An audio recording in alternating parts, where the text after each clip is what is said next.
Hi friends, welcome to Storytime with Miss Megan. Today we're going to be reading Gordon Parks by Carole Boston Weatherford.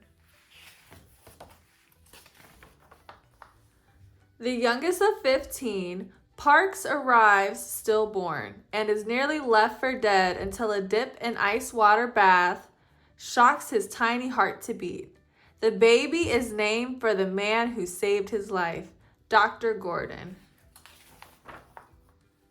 When young, Gordon crosses the prairie on horseback. Nothing seems beyond reach. But his white teacher tells her all-black class, "You'll all wind up porters and waiters." What did she know? After Gordon loses his mother at age 15, he moves in with his sister in Minnesota.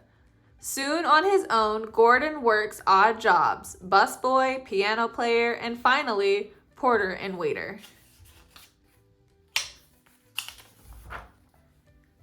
25 years old in all, but broke when a magazine spread about migrant farmers inspires him to buy a used camera. That $7.50 is the best money he will ever spend. In 1 month, he teaches himself enough for an exhibit at a camera store.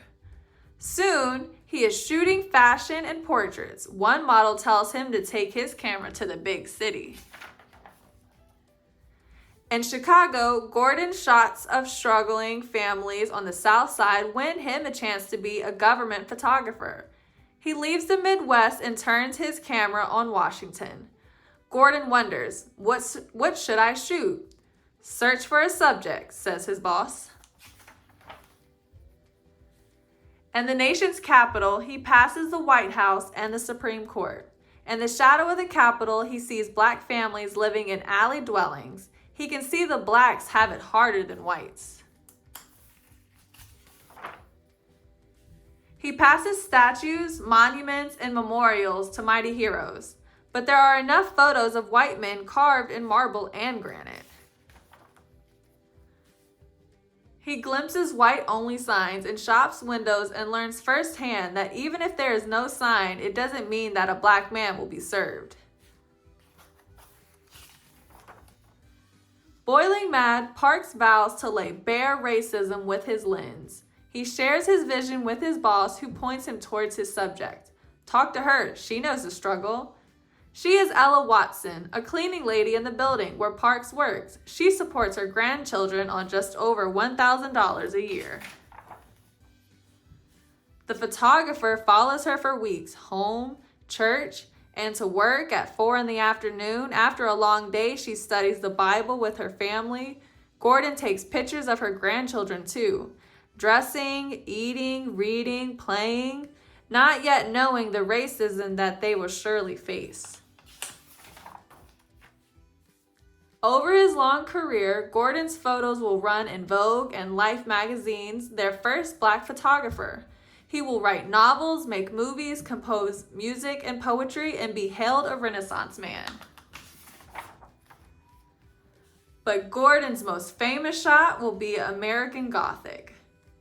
In the newspaper, the photo exposed to the nation the unfairness of segregation. Standing before the flag of freedom, cleaning lady Ella Watson holds the tools of her trade in the hopes of her grandchildren.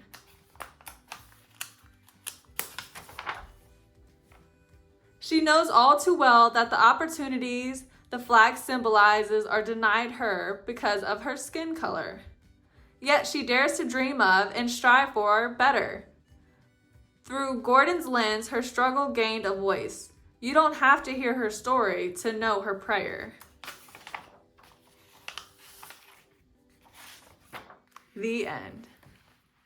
Thanks for reading with me. Join me next time.